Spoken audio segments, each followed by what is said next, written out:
In today's video, I'm going to teach you how to restrict column editing in monday.com. Start by going to monday.com and logging into your account. Once you're in, open the board where you want to restrict editing. This is the board that contains the specific column you want to lock down, so make sure you're in the right workspace and looking at the correct board before making any changes. Next, find the column you want to protect. At the top of that column, click the column header. This will open the options related to that specific column.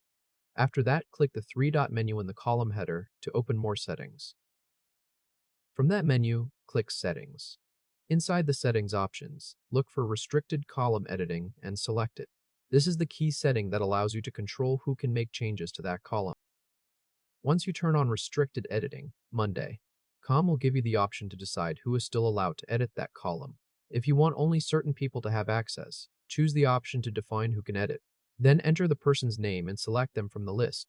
This lets you keep the column protected while still allowing the right team members to update it when needed. After you do that, you should see a padlock icon on the column.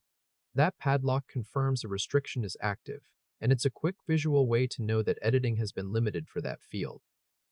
If this helped, hit like and subscribe for more quick tutorials.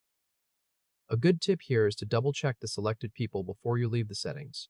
If the wrong person is added, they may still be able to make changes, so it's worth taking a few extra seconds to confirm access is set exactly the way you want. Also remember that this only applies to the specific column you selected, not the entire board.